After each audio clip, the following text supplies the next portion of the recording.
Hey, Mike, what do Kelly Slater and PT have in common? I don't know. They're both world champs? Nope, they both own Endless Summer box set. Oh my God, rad. You guys, you can get it too. The link's in the show notes.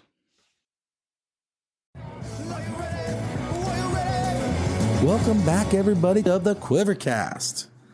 This is Mike, your host, and this is all brought to you by YourAudioLegacy.com and QuiverBuilder.com. And please check out my other podcast, The Stinky Booties, I do with my buddy, Billy. Let's roll.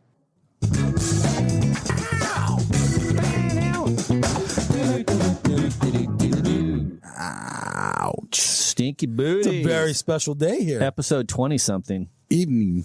Yeah, good evening live from California, Oceanside, and an undisclosed location, which I'll get into, but we're also coming live from another place. Maybe an island? Possibly. All right. Possibly. But anyway, Stinky Booties, episode 20-something. Mike, Bill, and special guest. Did you hear that? Yeah. So who's the special guest? Don't, yeah. All right. We'll keep the suspense. All right. Yeah. But real quick, sponsors. Brought to you by Shoots Fish and Beer in South Oceanside. It's not really south. It's got Midtown. Yeah, Tremont. in Wisconsin. I think it's South though. If someone said South though, if they were down there, they'd say I'm in South though. All right. The QuiverCast, where The you can QuiverCast. hear Mike interview probably people you never heard of, but some of the conversations and interviews are super interesting. Or you forgot about them, like they're in the mags in the 80s and 90s, Yeah. and 2000s. Bringing old people stuff back. But Old yeah. people. Well, you're old, so they're just your friends. Pops. Right. And Your Audio Legacy. Your Audio Legacy. YourAudioLegacy.com. Yes, Check which that is out. what? We will record your audio memoirs. Yeah, so anything that you want to do, or if someone in your family is super interesting and you want to create an audio memoir Yeah. and something to remember them by whenever in the future, Your Audio Legacy. So, Outline. yeah. Let's do an outline. What are we going to talk Let's about? do it. Soup people up. Fire them up? Fire them Get up. them amped? Yeah. So they All know right. what's going to store for them. Okay. Well, we have a special guest, which we'll talk more about I think we should bring her on right now. right now. Right now. All right, here we go. All right. So, if you remember 2 episodes ago, we had a conversation about a woman who was surfing in Hawaii on the North Shore, and of all things, a freaking boar charged her bitter. I mean, And she can tell us seriously. more about that. Yeah, but Ingrid. with further ado, Ingrid Seiple is with us. Did we say the name right, Ingrid? No, you did not. There's no Steeple. T. Seiple. Seiple. Seiple. Okay. All right. You make it sound so easy. Hi, guys. Hi, how are you? I'm doing good. What- Done first- with work. Let's get this out of the way, though. What's the North Shore like today? Like, how's the surf? How's the weather? Water temp? Just because it's freezing here, the water temp. So, Oh, well, the water temp right now is about 74, 75, I'd say. That's kind of cold for me. Okay. We have some of our normal trades, like 10 to 15 mile an hour trades, not too much.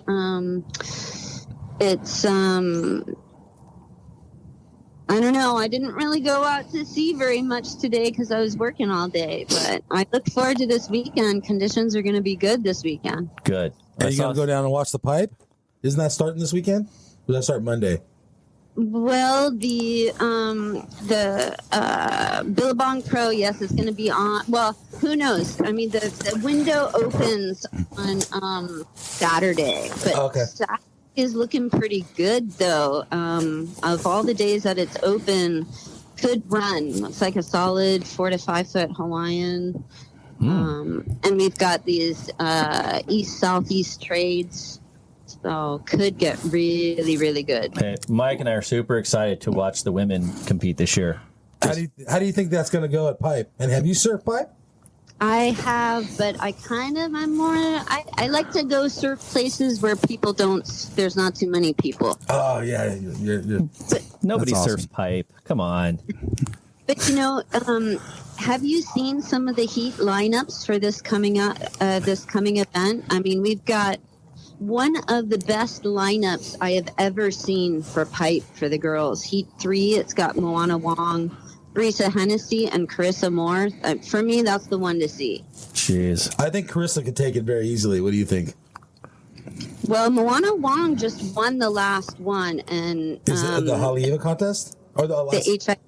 HIC Pro Pipeline event. Okay. And I think she's arguably now maybe one of the best pipeline surfers. She's out there all the time. Brisa came in second in that event. Okay. And if you've ever seen her Fiji Perspectives video, about 10 minutes in, you will see her backside surfing giant cloud break. Oh my gosh. So that's round 1, heat 3? Round 1, heat 3. Oh my gosh. That's the one to see for sure. Oh, I'm watching that for sure, because that could be bad for Carissa. I'm assuming she's, as always, in for before the season even starts, she's title contender, but geez, that's a heavy heat to draw first round. So I'm looking at heat 3 right now, and yeah, you're right. They're all going to surf really well. Do you have What's your prediction? What's your pick? Oh, but she lives there. She can't make enemies. She has to be correct. Well, it's hard. I have a special affinity for Brisa. I really, really want her to win. And I think, any one of those girls can. It's just going to depend what's handed to them. Okay. Some going to be luck. Some of it's going to be, don't make any little mistake. Okay. Right. So let's talk a little bit about that. You think it's backdoor going to be working or pipe proper going to be working on this swell? Do you know? Your guess?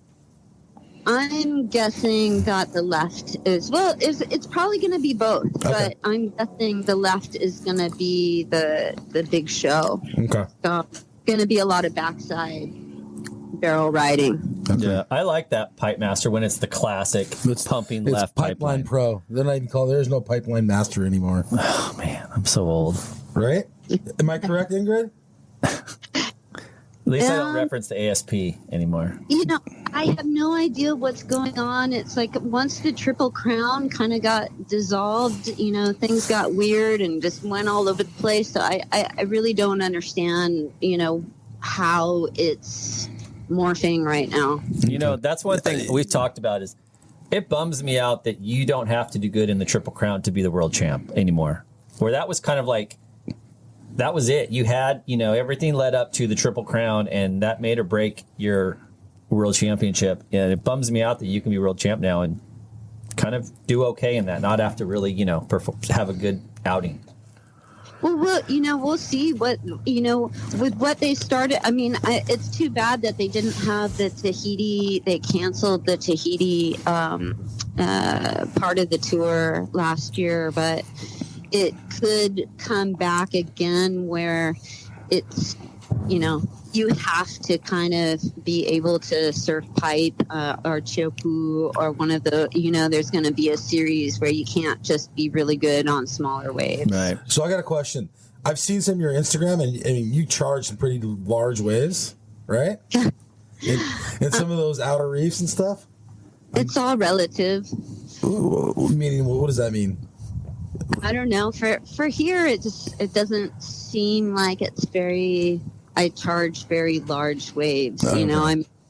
The outer reefs here are just last Saturday. I don't know. Is it like 40 feet? It's like I saw 20, footage. It's 20 giant. plus feet flying.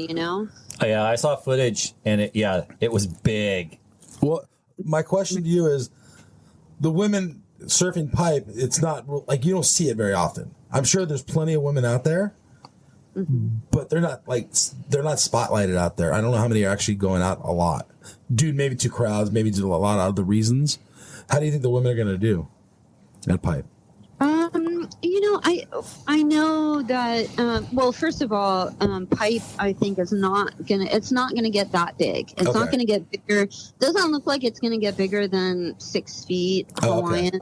It's like it'll be solid 4 to 5 feet, which is not bad. I think for these women, especially women growing up in Hawaii, that's it's gonna be easy. Oh, okay. Yeah. Question for you though. So we introduced you to our listeners through obviously the Boar story. I mean, we Mike and I talked. We're like, you're out and you're not happy, but a shark's probably not unusual in the ocean because that's kind of where they live, or stingrays or all the other crap that bothers you. They don't have stingrays in Hawaii. They don't? No. Right, Ingrid? I don't think so. No, you don't have stingrays there. A guy got hit today. He came up to me. And I said, "You're bummed in about 15 minutes." In a half an hour, he's like, crying. "Is it going to hurt?" And I go, "Yeah." It's going to hurt. That's the worst. But anyway, what the hell were you? It's like, what the hell? A freaking boar just came after me. Like, of all things, like a boar. So you have the platform. Tell us about that story.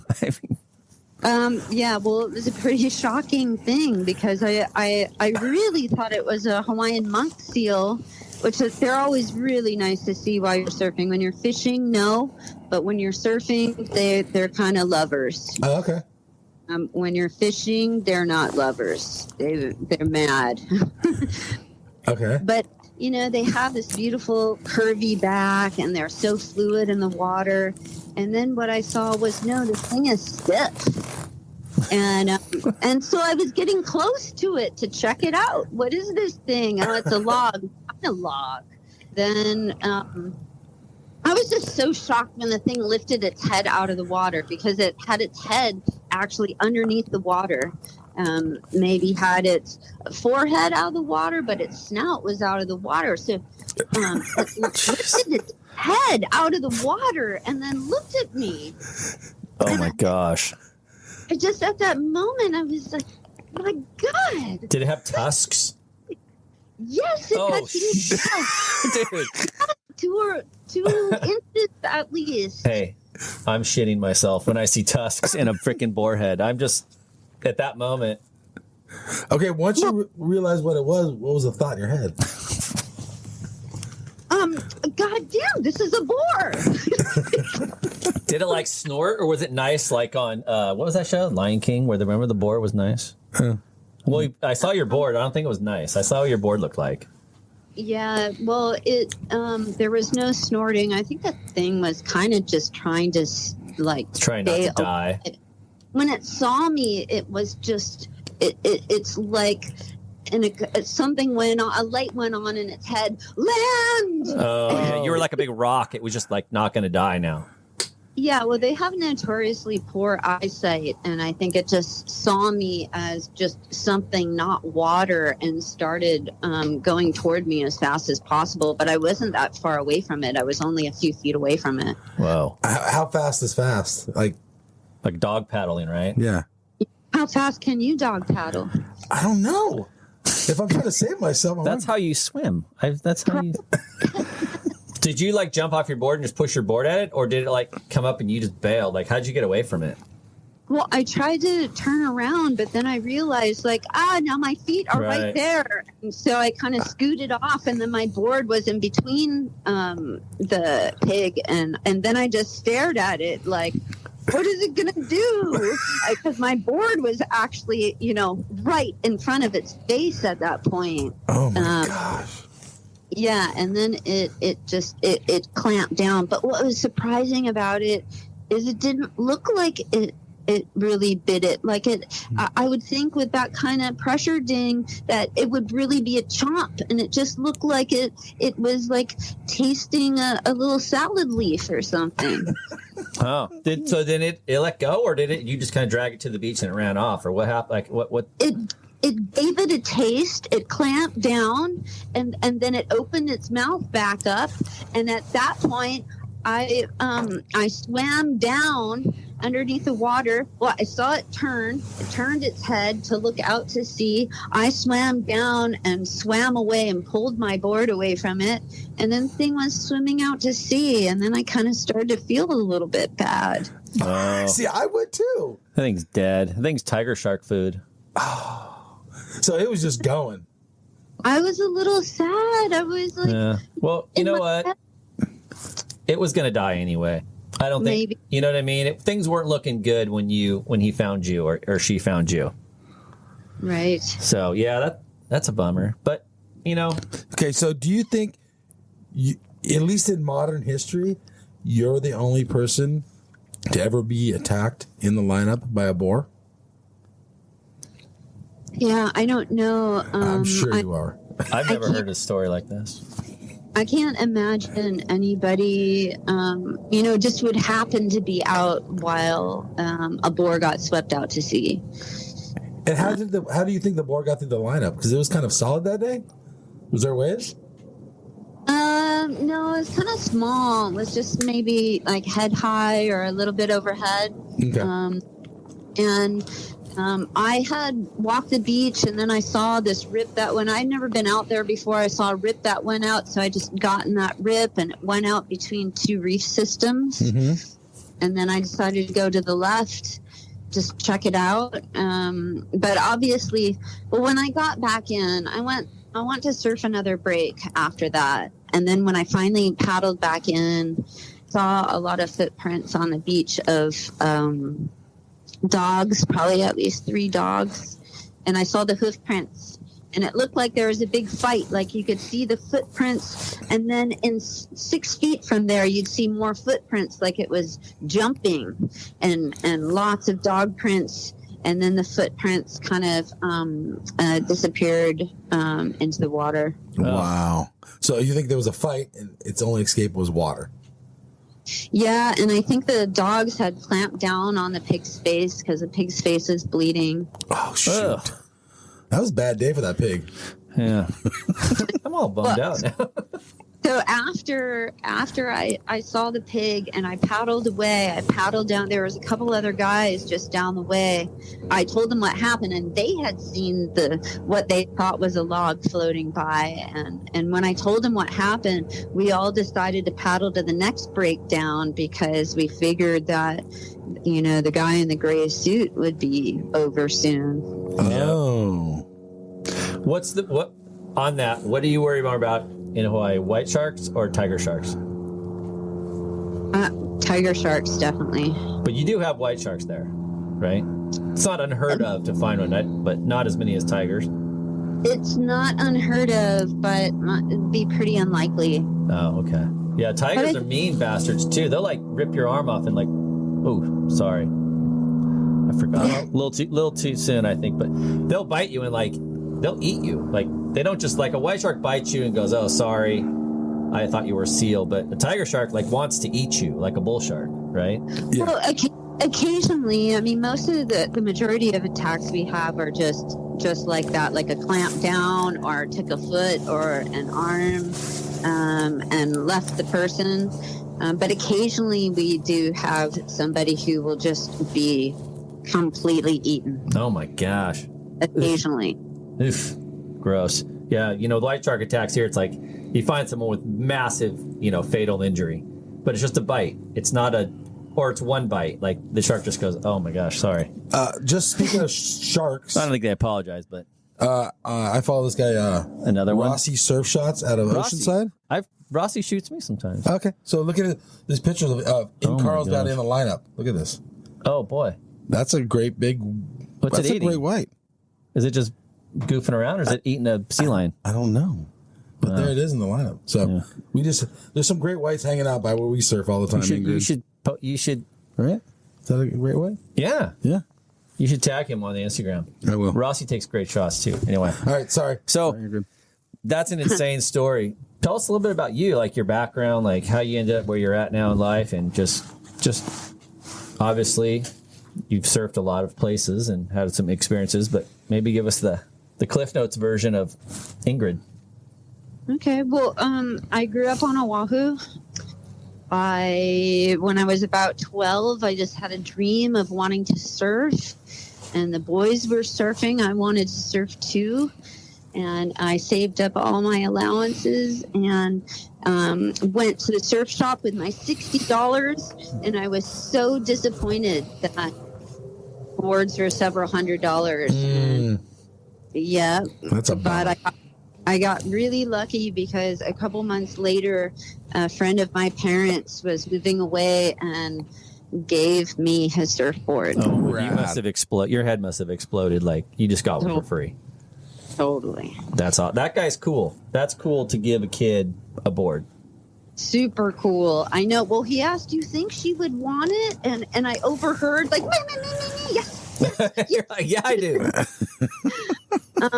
But I think I was the first girl to ever surf on this side of the island. It was a strange thing because I was really not a welcome person. They weren't excited to see you.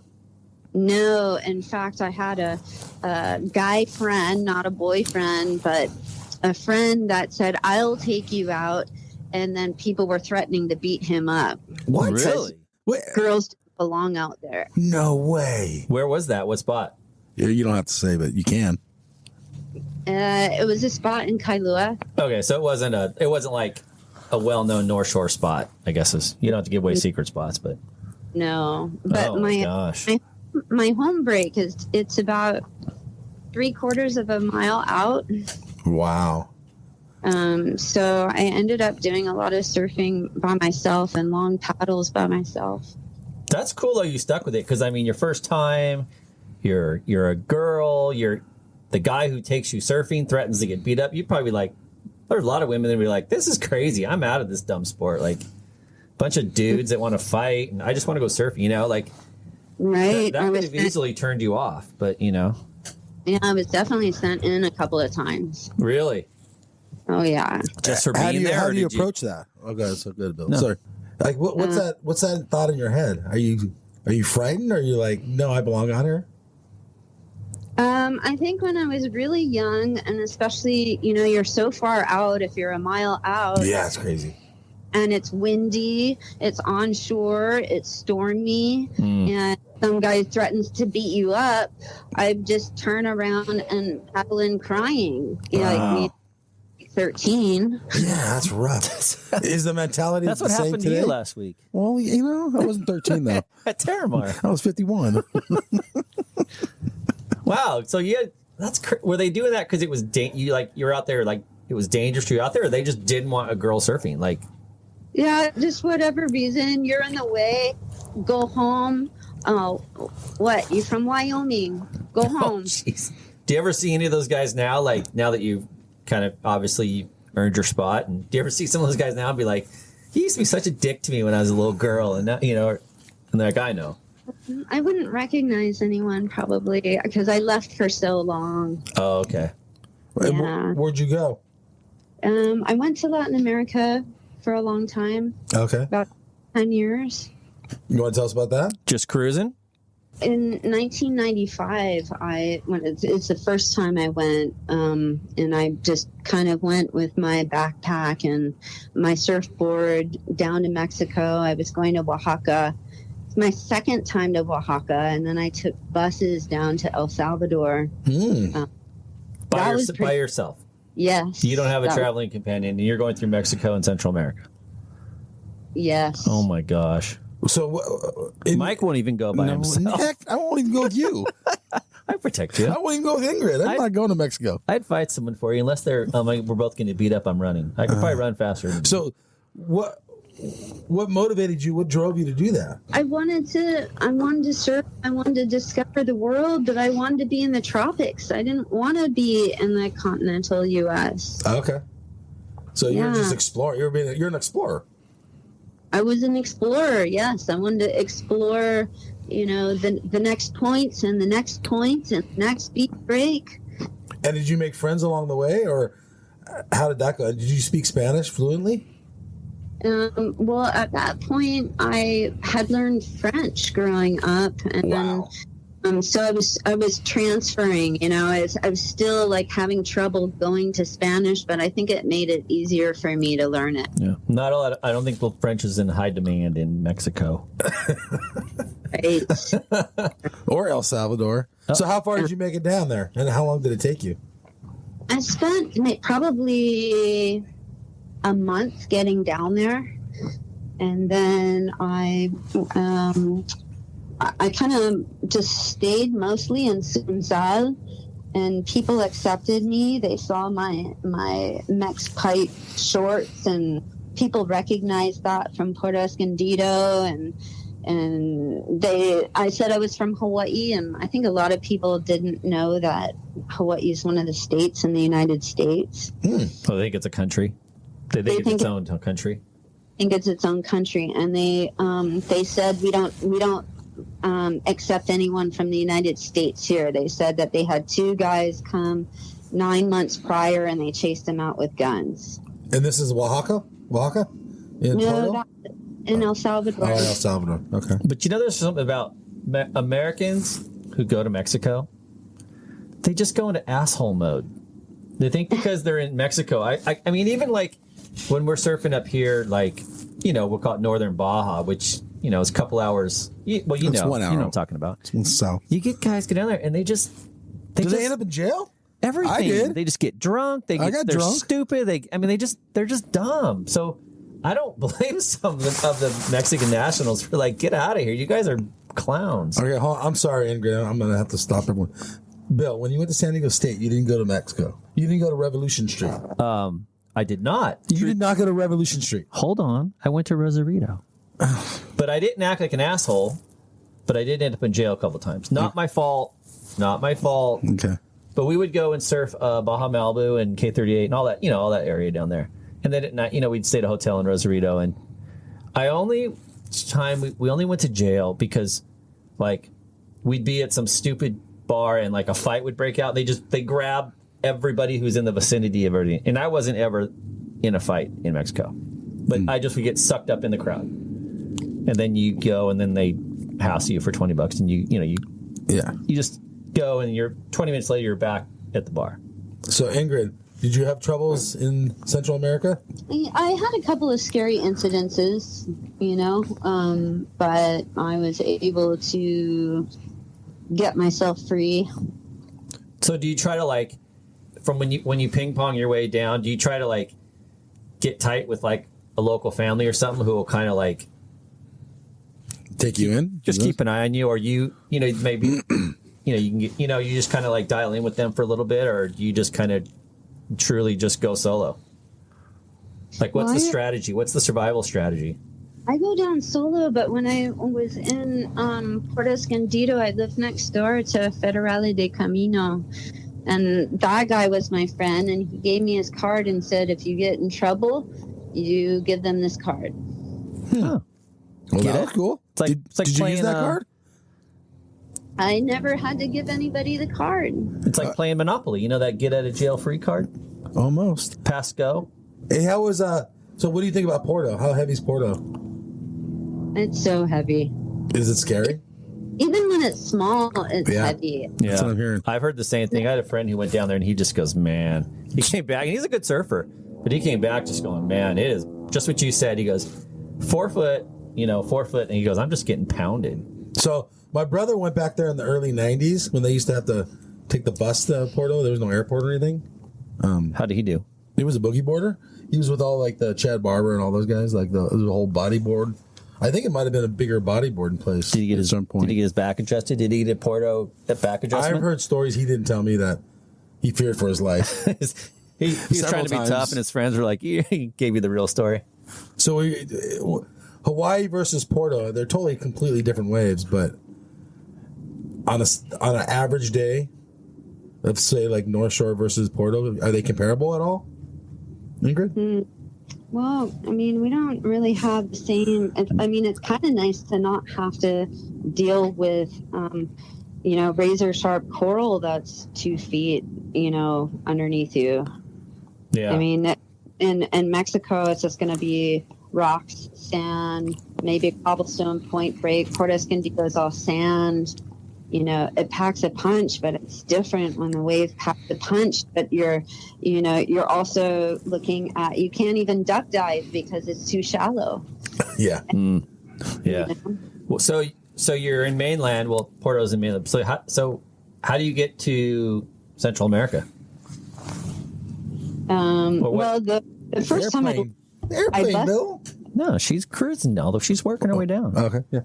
Yeah, the first time I went, I bussed it, but then I decided I didn't want to bus it anymore. I wanted to drive. So I went to San Diego and I bought a Ford F-150 4x4, put a Callan camper on it, and stuffed it full of surfboards and started driving south.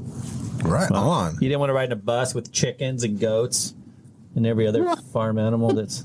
The problem is I have the smallest bladder known to man, so they don't. Like, what do you do? I'm like crying. Is there like a bucket in the back that's just sloshing, just as disgusting, or? They might stop if you demand it, and then everybody's swearing, everybody's looking at you. This blonde-haired American. Oh my gosh, I could picture that. Yeah, I could see you making some entries. Like, come on, again. We have to stop again. There's places you just can't get to without a 4x4 vehicle. Yeah, that's true. Right on. That's cool. Were you getting like so how the Mexican surfers and the El Salvadorians, whatever, I don't know, like El Salvadorians, I think that's guess. correct. They treat you good. How many guys and gals were surfing down there at the time, or was it pretty wide open? Well, in '95, I was surfing by myself almost every day. Wow. Yeah, on the weekends, some of the rich folks would come from San Salvador, and there'd be like a party weekend with people surfing, and that would be like maybe 6 people surfing. Did you run into any rebels when you were down there? Well, it was pretty sad because there were some people who had machete marks all over them. Oh no. Who, like people definitely had that PTSD look in their eye. Oh. A lot of guns everywhere. Even though they're illegal, every you're not allowed to have a gun in any state in any of those countries, but everybody has one. Well, in El Salvador, you are. Oh, your guns are legal there. Well, and in Guatemala, yeah, it's just Mexico. Okay. Yeah, but when you go to Guatemala and you go to a bar, everybody just puts their guns right up on the bar top. Well, like you got to put it somewhere. There's no like verbal issues and fights there because Everyone's packing. So it's like Texas. Shit gets handled because you don't want to hassle anybody because everybody's got a gun, so you just behave yourself. Right. It's funny when I went to I was in Nicaragua 2 years ago, right before Rona hit, and we would drive through these towns on the way to where we were staying, and I can't remember if it's a black flag or a red flag, but you drive these towns and they have these flags up. And I was like, what's going on? So I asked the driver, I'm like, what's with the flags? And he goes, oh, well, we have a civil war going on, and those are the rebel flags. And that means this is the rebel town, and we may get stopped by a roadblock and they'll all be in black, but don't worry, they don't mind Americans and surfers because they only want to stop commerce. So if you're a gas tanker truck or anything, they'll turn you around. I'm like, wait a minute. And the guy just tells me casually, it's no big deal. And I'm looking at my friend, I'm like, dude, what the hell are we doing right now? So I go on the website, the U.S. Embassy website. It's a stage 4 travel alert. I'm like, what's stage 4 mean? It says, don't go. But you know what? Once we got where we were at, we had no problem. Nothing happened, but I was kind of like, well, I probably should have known this before I left the U.S., but I'm here. Waves are good.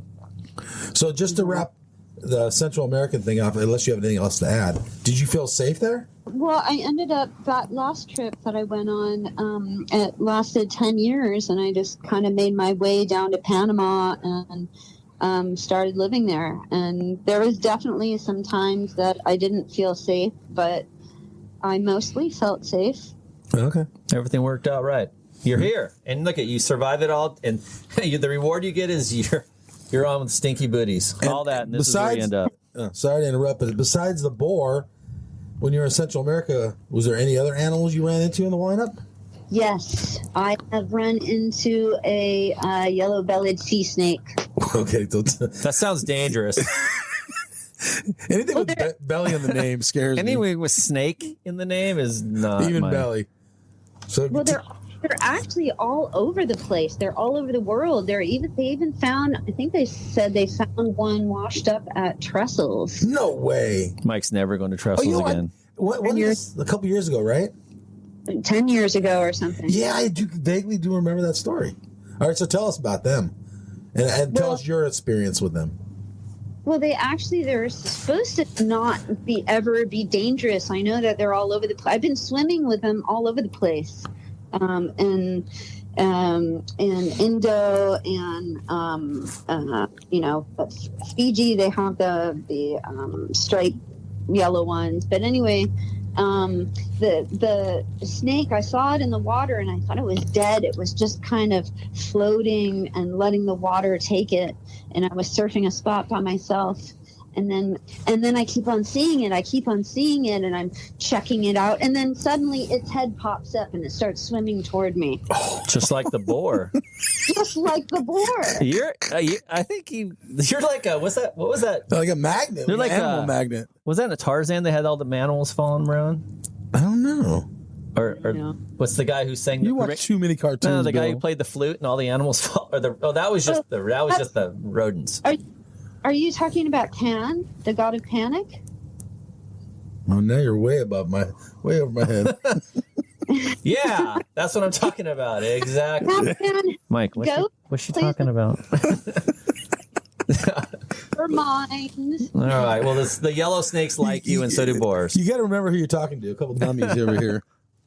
Yeah. Well, one of those snakes actually have a pretty bad venom. So they're chill, but if they bite you, you're screwed, is what you're saying. Exactly. Yeah, they told me, and my friend warned me in Nika about this thing's called a Furlander. Fertilance, that's it. He's like, dude, if we see him, you're screwed. And so one day after we surfed, he's like, let's go find one. I'm like, no, dummy, I'm not going to. You just told me there's a snake that if it bites me, I'm screwed. I'm in a third world country. I'm not going to look for it. He's like, it's a 60% survival rate. Well, it's better than 50-50. Dude, I'm out. Then there's freaking tree monkeys that pee on you if you get too close to them. Because that's how they protect their little spot. I'm like, dude, let's just stay at the house that's on the beach and we'll go surf. They can be in the house too. Oh. Hey, you have to pay to play. Ingrid, you're not helping me here. I'm going back. I'm going back in September. You're not helping. All right. Are you going to Costa Rica? No, I'm going to Nicaragua. All right. Yeah, my friend's finishing. One of my surf buddies is finishing 30 years in the Marine Corps, and he's like, dude, I'm going on a trip now that I retired. I'm like, let's go. And so we're going somewhere warm with a lot of waves. And I said, well, Central America is warm, and there's more waves than you can possibly know what to do with. We're surfing 6 to 8 hours a day, and it's still firing when you go in, but you're so tired. You're just like, I got to eat. Yeah, that's a surf trip. Any more animals you've been involved in, on land or in the water? Water in particular? Well, I've seen tons of boars. I've actually had a lot of encounters not in the water, which were not scary at all. But as far as in the water things, I was stung by a very, very venomous jellyfish. Really? I think the scientific name is Carakia barnesi, and it causes Irukandji syndrome. Which is what? Well, they say it's 100 times more potent than a cobra bite. What? Oh, great. Where's this? At your house now, or this is in Central America also? In Fiji. Really? So what happens? What do you do? What happens is you start feeling sick, Mm-hmm. and then you start not being able to be in control of your body because your body's cramping everywhere. Oh, shit. And it feels like your skin is burning off. And This sounds horrible, by the way. And you experienced all these symptoms? yes, you start vomiting violently, and then you stop being able to breathe. So, well, obviously you're breathing, so that's good. Did you have medical treatment, or it just didn't get you to the point where you survived naturally? Yeah, thank goodness. Actually, I was in I had been working in Fiji for this resort a year before, and I had put the first aid kits together, and I knew where we were all located. And I was trying to find my way. I got to the boathouse first aid kit, and I just said, EpiPen, and the guys were scrambling through, and there was none there, and I knew there was one in the restaurant. And so I started walking, and then somebody came with topical Benadryl. And I looked at that. You started smearing that all over. I poured the whole bottle over me, and I said, I have to have an EpiPen. And then that person ran away. And of course, at that point, you can barely hear anything Oh my gosh. Bottle. So I just was on my hands and knees at that point. And then somebody came running with the first aid kit, and they gave me a shot of adrenaline. And in 5 minutes, nothing happened, and they gave me a second shot of adrenaline. Wow. And then that worked, the second shot? The second shot, I was up on my feet, and they said, we need to get you in a helicopter. And for whatever reason, I don't know what was going on in my head, but it was like, I'm not getting in a helicopter. Because you're of rational decision making in this state. I mean, everything. Chief.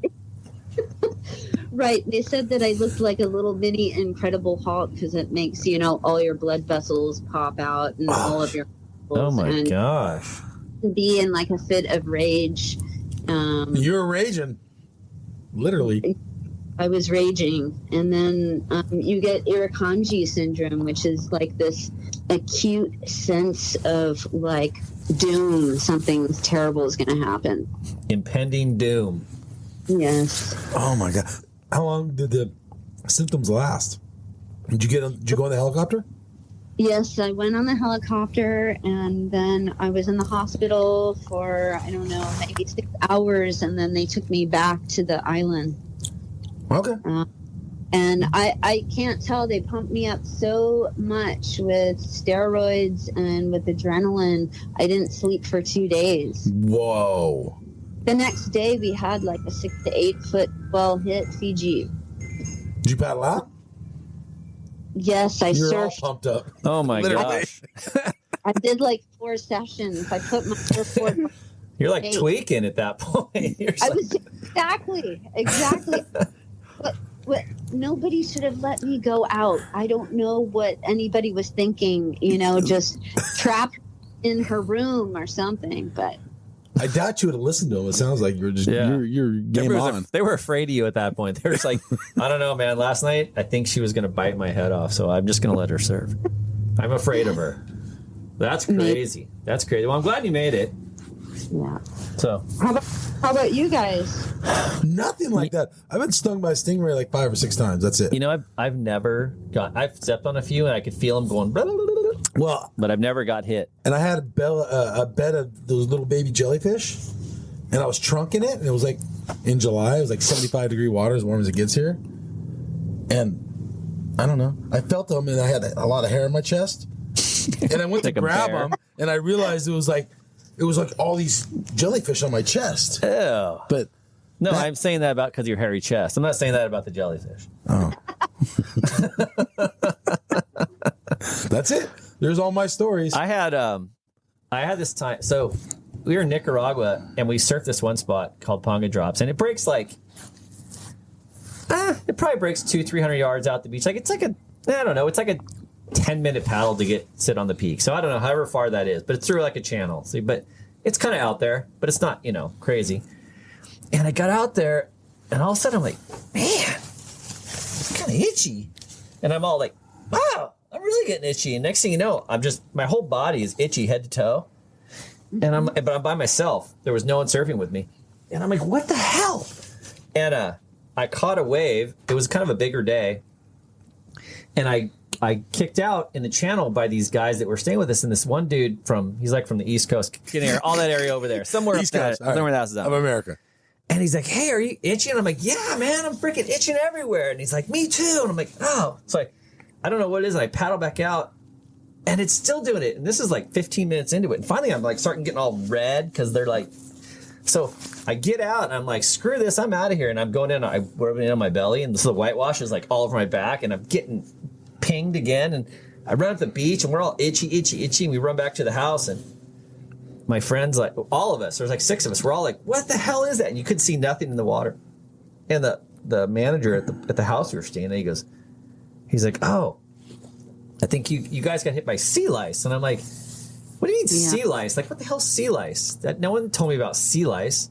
And which I guess isn't really lice. I guess it's just the jellyfish, they lay their eggs. I guess they put their eggs on their tentacles and then they let go their tentacles and they're all just floating in the water. So I guess a cloud of them came in and, it was miserable. We were all chugging Benadryl. I had brought allergy medicine, those little like pink pills, and I brought just like itch lotion, like anti-itch cream. Hydrocortisone cream, yeah. Bill is, what's wrong with you right now? You can't think. I know. Words are just escaping me. But so I smeared all over me and I'm like, the only relief I got was sitting in my room with the air conditioner just set on sub-zero. Everybody else was like, hey man, I need some of those pills. So I ended up I brought like a couple bottles of them.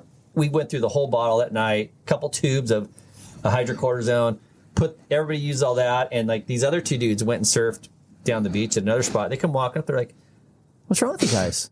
We're like, we're all itchy, we're like spazzing out. And they're like, oh, yeah, we're fine. We just surfed down the beach. There's no problem. So all night long, we're looking at them. We're like, I just freaking hate you right now because we're just so miserable.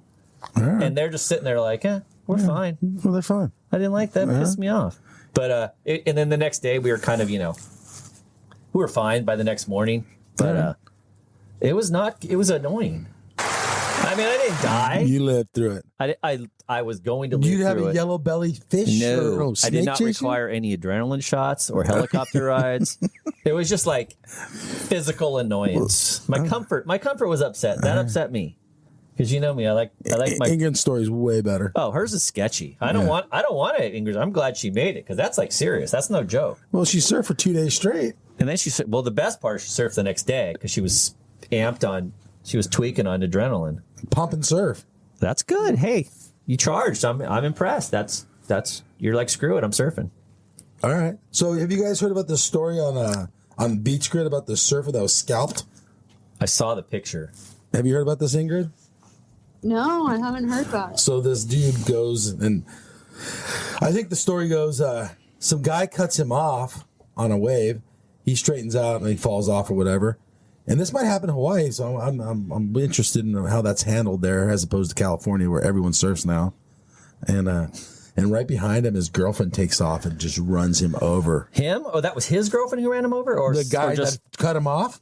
His girlfriend came right behind him and cut him off and ran him over. So illegal procedure guy's girlfriend ran him over. Yes. Oh. How's that handled in Hawaii? Do you guys have incidents like this happening, Ingrid? Yeah, I think there are incidences like this everywhere, but depending on where you're surfing, it's handled differently. In Hawaii, it's probably a lot different than here, I bet. Well, there's spots I would imagine. Like, it happened to me in Doho. Okay. Well, but that's where you expect it because there's 8 million people learning to surf there, so you can't hold them accountable for anything. So the surfers in Waikiki versus North Shore, how are people treated differently? Well, on the North Shore, if somebody were to get in somebody else's way, I have seen at Pipe a guy paddle up to another guy and push him off of his surfboard and break all of his fins out of his board and then tell him, if you don't go in right now, I'm going to do that to your face. Now, did the guy deserve it? In your opinion? The guy did get in the way. He got in the way of the guy that was on the wave. It's just it's tough because I think occasionally the situation is unavoidable. Okay. Everybody's trying to get out of everybody's way for sure. Mm-hmm. He just drew the wrong stick that day. He got in the wrong guy's way. He got in the wrong guy's way, and his skill level probably was not to par with the wave being out there and the crowd and the size. Okay, so that's a great question. Are a lot of people, guys and gals, paddling out when they should not be? Is that getting more and more common, or is that kind of I saw it this morning. Yes, I would say people are getting them in their head for sure sometimes on the North Shore. I mean, don't you paddle out sometimes where you're like, this is a bit scary? Guys give Mike the look all the time. They're like, dude, you don't belong out here. Yeah, well, no. So Wait, she asked you a question. I'm going to answer it right now. Okay. I know how to catch a wave to get in if I need to get in. I mean, it's all beach break though for the most part. There's reefs and it's even easier. It's different here. We don't have. So I'm not looking at like cleanup sets. There's a couple spots in San Diego, like down in La Jolla area, where it can get scary. But I'm not paddling out because I'm not going to do horseshoes when it's like 5 foot, 7 foot, 8 foot. 8 foot. Yeah. Did you see it 2 weeks ago? I don't know. Oh yeah. People who don't live around here would not have believed that's San Diego. They would have thought it was Fiji. It was freaking gnarly. Or Hawaii. Yeah. Yeah. It was 8 feet, huh? It bigger, was, way bigger. I'll text you the picture. It was didn't you put it on the Instagram? No, I did not. But I'll text it to you. It's CJ Hopgood, one of their La Jolla guy were out there, and it was so freaking gnarly and heavy. Just like I said, if you don't live around here, you'd be like, that's not San Diego.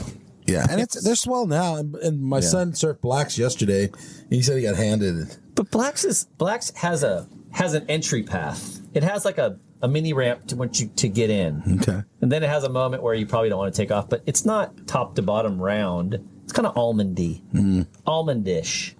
Don't you think? I've never surfed Blacks that big. Oh, I have. Yeah, I'm not a big wave guy. Actually, to your point, Ingrid, in college I surfed Blacks one day. Me and my 3 roommates, we went there, and it was big. It was just big, and it was middle of winter, and all I have is a 6'9" pintail. I probably needed a way bigger board. But we all try to get out. I'm the only one who made it out. Just I got lucky, and I remember I was sitting out there, and I was like, shoot. Now how am I going to get in? Like, it's bombing. It is absolutely bombing. Like, sets are coming, and I just paddled away from it. I just paddled to I paddled as fast as I could to the channel because I'm like, I'm not going on that way. And I remember it was just so big, and I was tripping. I was bummed that my friends weren't out there because I needed someone to like stoke me out and get me like amped to go. Mm-hmm. But I had nobody, and I finally picked off a medium-sized one. It was probably a 12, 15-foot face. It wasn't a giant wave, but it was big enough for relative to the board I had to where I just pointed that sucker towards the shoulder, bottom turned, and just tried not to fall. And I just rode all the way in, and that was it. And I got out, and my friends are standing there, and they're like, "Where were you?" I'm like, "Dude, I made it out." But they all got sent to the beach, and yeah, it was scary. Like I was out there going, "This is a problem right now." Anyhow, anybody listening here, don't run people over. Hey, they kind of don't want to be cut. Their heads open. Thanks for that advice. Anything else you want to tell people? Like, well, yeah, maybe don't get bit by a shark. Don't get a yellow belly sneeze steak, or don't. What's the jellyfish? Don't let that friggin' jellyfish when you're in Fiji. Or the squid. Oh, the squid. Tell us about a squid. You got beaked by a squid? I have not been beaked by a squid. They have a little beak. Haven't you seen a squid's mouth? It's like a parrot. It's like a little parrot beak. Right. Well, I've seen them trying to climb up on surfboards, and when I was in spot Barra de la Cruz, all of the fishermen down there were terrified because they had giant squid there, and they would climb in the boat. No. Yeah, we'd fish them here. No. We fish them here, and we catch their big ones. They're like 3-4 feet. Some of the big ones are big, and we put them in the bait tank. Dude, they climb out of the bait tank. All of a sudden, this freaking thing's walking next to you. And they try to climb out, and they'll go back. They go through the scuppers, and they jump back in the ocean. No thanks. But you flip them over, and the big one. Dude, they have a freaking beak. They'll beak you. They're like I'm talking squid that are like 5, 6, 7 feet long. Yeah. These are huge. They'll beak your freaking nose off. They'll just eat it like a parrot. Just a big chunk of that thing right out of your face.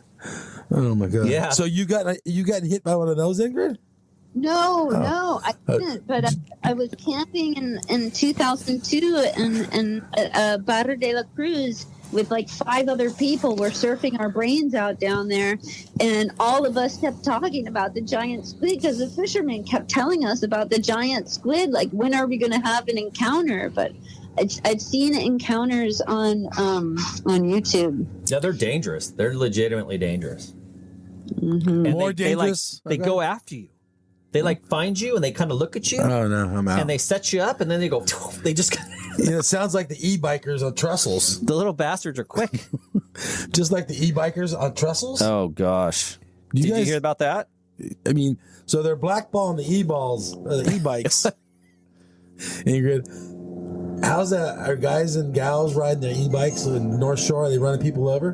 Getting crazy? I would say it's not too crazy. It's definitely gotten more popular, but not too crazy yet.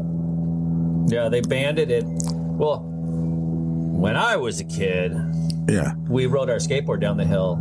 And walked up? Well, you could kind of almost get to uppers by just bombing the hill. Yeah, And hopefully you make can. the turn. Yeah. And don't slide down on the It's not gravel that and bad. take your board out. Yeah. But lowers was a little bit of a walk, but it's not that far. It's not that bad. But here's a deal. Here's a thought. You ready for this thought? Sure. Ride a normal bike. Okay. You're a kid. Yeah. You can pedal a bike. You don't need to literally Then you lose 20 minutes of surf. between your. No, you can go And then you just as can't be a fast. pro. But between your e-bike and your what's those hoverboards they stand on? Yeah. Are we trying to put no physical burn 0 calories every day? Like, is that what we're going towards as a society? I don't know. Just ride a normal bike. You got That's an true. e-bike, Ingrid? And no, I have a normal bike. I have normal legs. And Look at normal- you. You're a renegade riding a normal bike, rebel. Yeah. The e-bikes piss me off because I've been riding bikes my whole life, and like, and I'm coming home and I'm climbing some hill after some ride.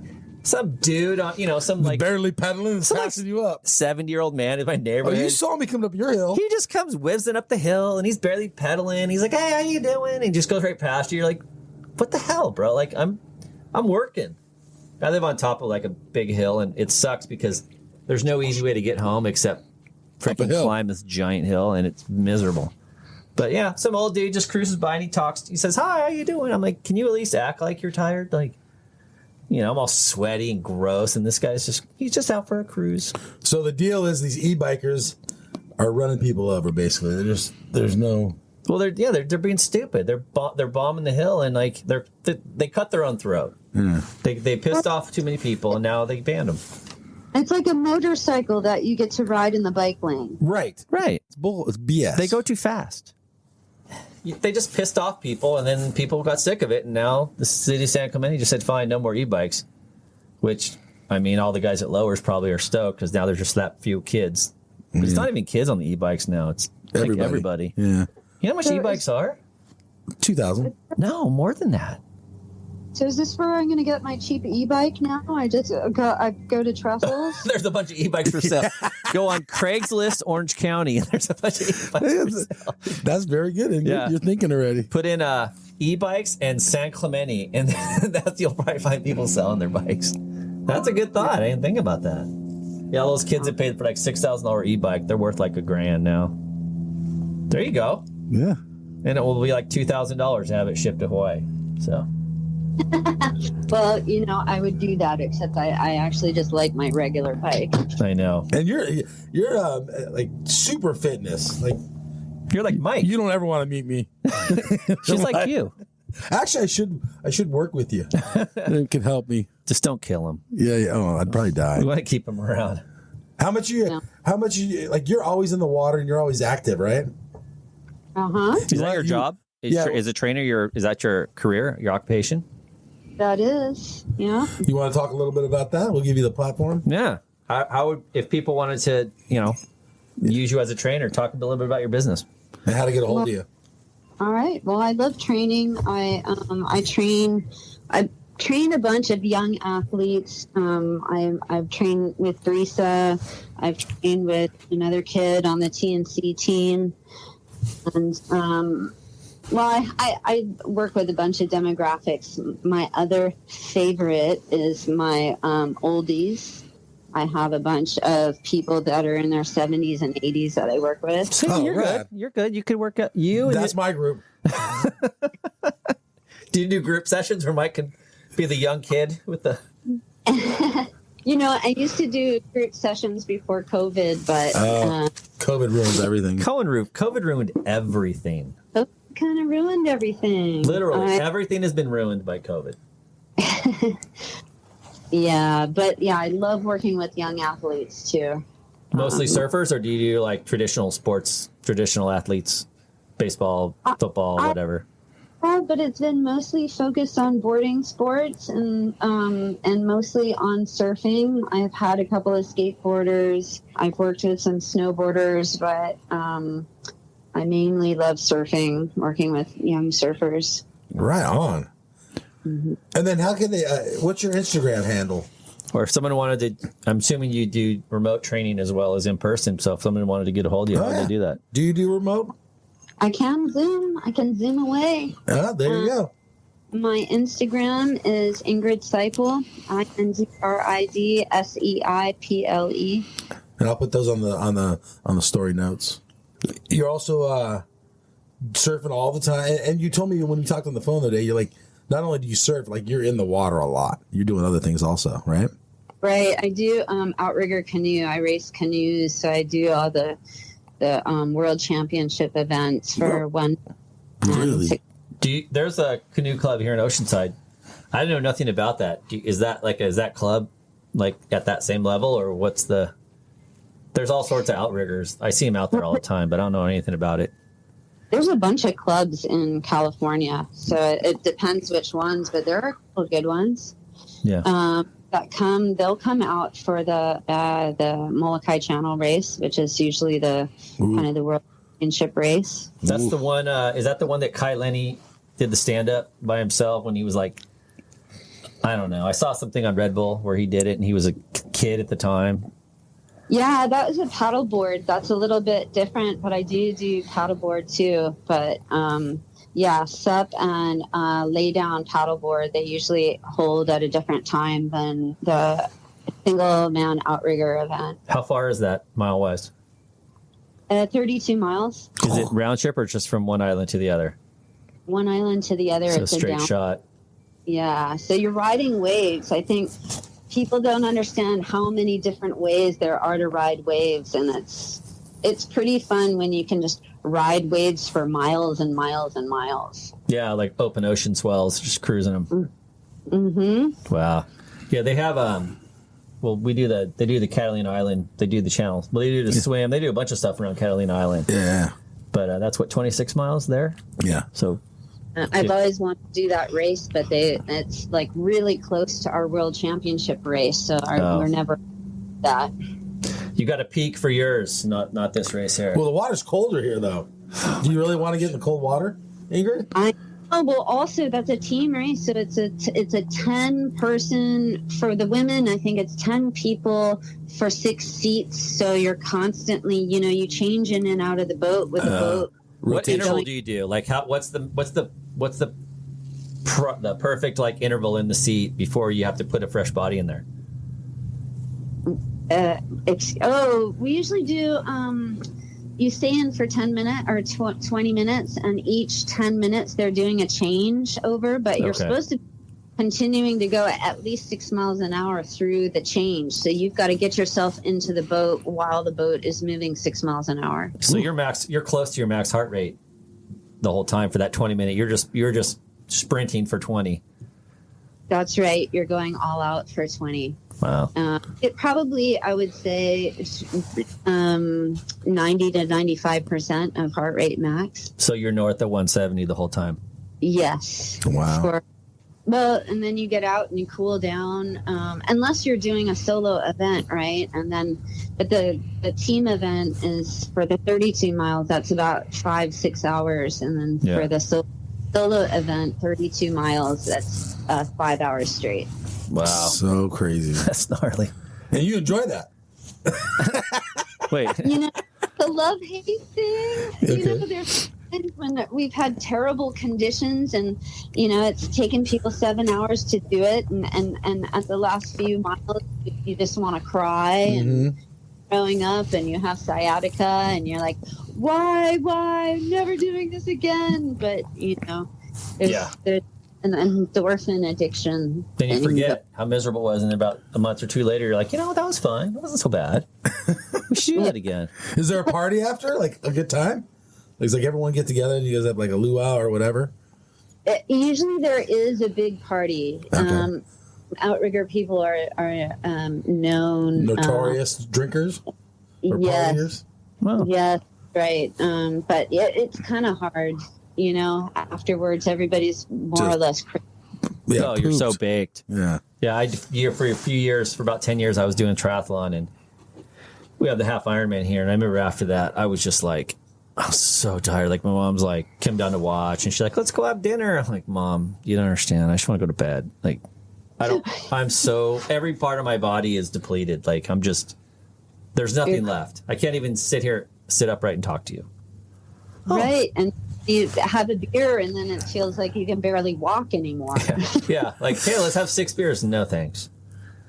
I know. I did. There was a race here. It's called the Wild Miles Relay, and it was from Borrego Springs to Oceanside, and it was a team, 10-person team, but 186 miles. And Borrego at the time was the day we started was 113 when we left the desert.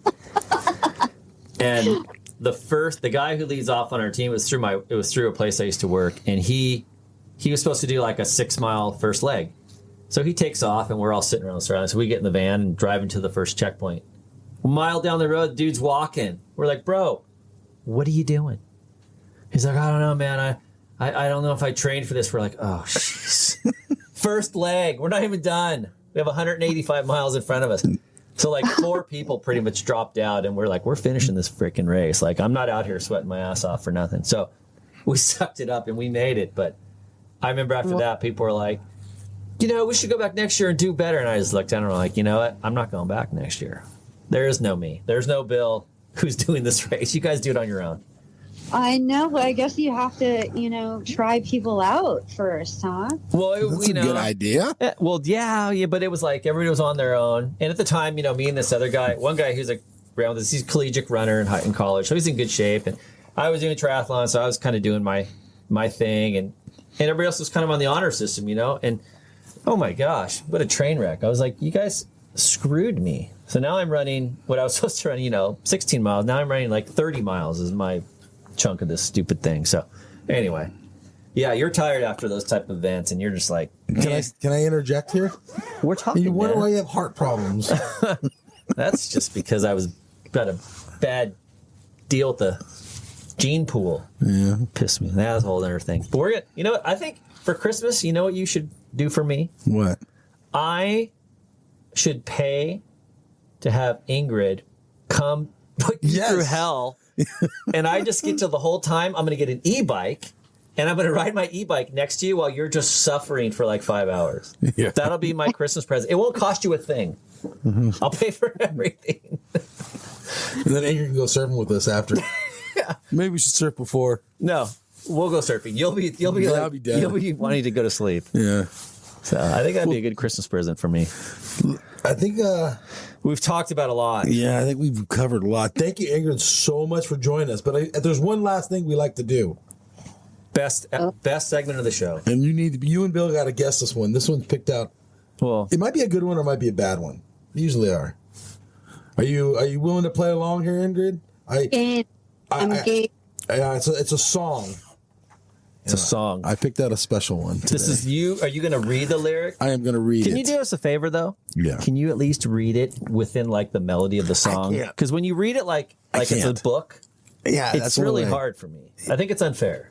Well, I think Ingrid might get this one. Okay. I'm guessing. I'm going to sit back and then I'm going to... No, you need to interject if you think it is. Is there like a button I can push? Like you can go like this. What's she going to do? Oh, she's just going to say... I know. Yeah. Oh, me. There you go. All right. Yeah. Here we go. All right. I remember you long after the endless summer is gone. I'll be lonely, oh so lonely, leaving only me to remember you. I'll remember you. Your voice is soft as a warm summer breeze. Your sweet laughter, mornings after, ever after. Oh, I remember. Jeez. Don't read it like that ever again. Oh, I'm going to scooch away from you a little bit. Any that guesses? Was weird. I something about. I kind of in the middle. I was kind of, but I got nothing. You got anything, Ingrid? No. When he let out that creepy, it's a Hawaiian favorite. It's called Waikiki by Don Ho. Don. I think Don Ho might have died before Ingrid was even born. Really? He wasn't a young man. Don Ho lives down the street from where I grew up. He did, or he does? He did. Okay. He's passed away though now. He lived a block away. Yeah, he's passed. Were you friends with him? I was friends with his niece. Really? Well, then I'm surprised you don't know that. Mike recited it probably exactly like the song. Can you play the song so we can hear the melody? Yeah, we're gonna play it right now. I think. Oh, he did this to me last time. Oh boy, makes me so mad. Here we go. Like, so Ingrid, tell us about Don Ho. What you know about him? Fill in the blanks. I have no comment about Don Ho. Really? Was he a nice guy? She had no comment. Okay. I think so. Hey, Don Ho lived down the street from her. That's all we need to know. All right. We'll see if we recognize this song. All right, you got it? Oh no, commercial. Jeez. You don't even have commercial-free Pandora? It's on YouTube. There's a feeling Yeah, I don't know this song. in my heart, No, I got nothing. stabbing at me, just Can't believe you like picked this a song. This is the worst song ever. It's a feeling. Really? This is Don Ho. But what's the chorus? Like, give us the. Calm down, Oh, okay. Bill. I'm all amped out. I see memories out of the past. Okay. Are you familiar with that song, Ingrid? I'm a big fan of Don Ho. So anybody who's still listening just fell asleep. All right. Well, we have a Hawaiian guest on. I know, but this is still a bad song. Play some Israel. Now that's good. That's something that people would know. Tiny Very- Bubbles. Kamakavivo No. Ole. No, Tiny Bubbles was not Israel. Oh, he sang the. Wait, who's Israel? Is that the guy? Israel Kamakavivo Ole. Oh yeah, the Play guy the- that play the sings the. He got famous with the one Somewhere I know. Over the Rainbow. Somewhere Over the Rainbow. He redid that. Yeah. Great song. but it's not Don Ho. It's better. All right. Israel's legendary, man. Okay. He's passed on too, but he was great. Great. Ingrid, Hey, thank you this has been so fun. much. This has been fun. We did it. Yeah, thanks, Mike and Bill. This has been fun. So Mike and Stinky Billy. But thanks for spending time. Thanks for, taking time out of your day. I'm sure you got a million things to do, but I'm glad we had a chance to talk to you and get to know you better. Super interesting life. I think you should probably consider writing a book. Just throwing that out Have there. you thought about that? Probably no one's ever told you that, but I'm going to tell you again. Your adventurous life leaves a lot of us looking at our life like, what did we do? And one day when Mike and I are in the North Shore, I'm going to bring you over there and I'm going to watch her just destroy you. Can we just be like Alamoana Bowls, Ingrid? A little safer. I don't know. Or Kaisers? You like Kaisers? I like Kaisers. Yeah, Kaiser Bowl, sure. All right, Kaisers. We're all gonna meet there one day. Soon. When are you guys coming?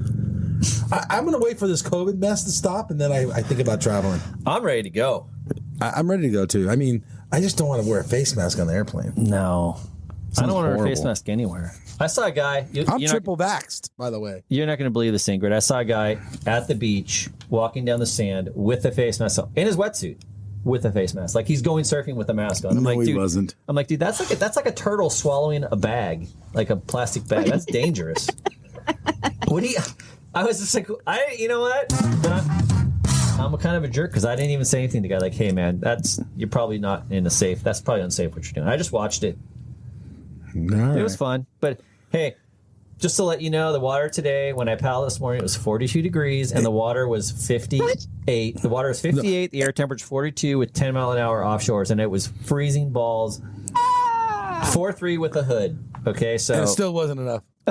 I was pretty good. I have a good wetsuit. I've got to come over here and let me take you surfing, and you can go. I'm scared to go surfing with you. I think it's good. It's too heavy for me. I'm ready. I'm going to grab a 6'10". I'm going to bring a 7'6". As long as it's a big channel, I'll be okay. I'm going to bring a 7'6". No, I'm going to bring an 8'0", a 7'6", a 6'10", and a 6'6". That's 4 boards. How about 4-foot Kaisers? We'll bring Mike. We'll go to Costco and we'll get Mike a foamy.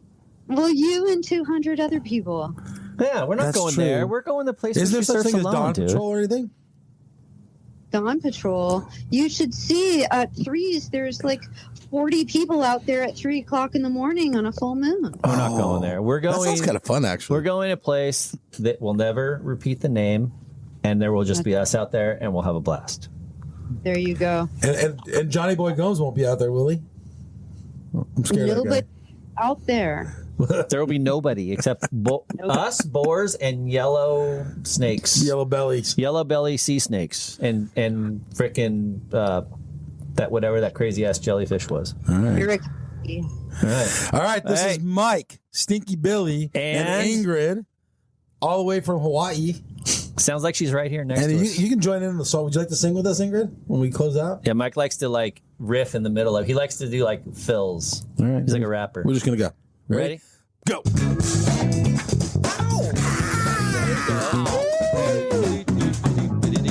Stinkabooties. Yeah.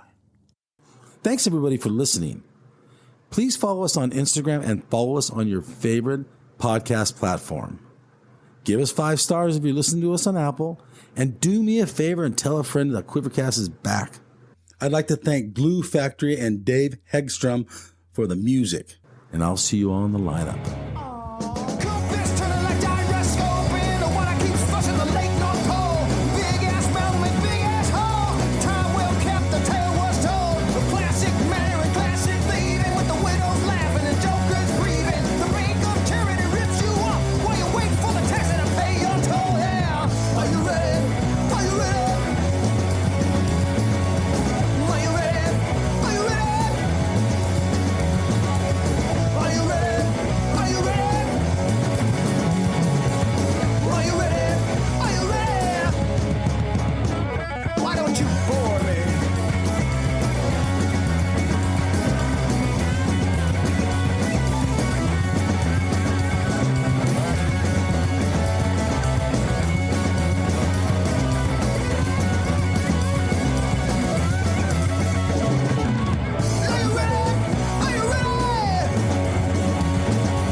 Hey, you guys, Endless Summer box set. This thing is legit. It's authentic, numbered certificate in it. It has a 5-frame film strip from the original print. You literally own a piece of history. It has a specially minted bronze medallion. Dude, that thing's sick. Okay, there's so much more here. Go to the show notes. There's a link on there.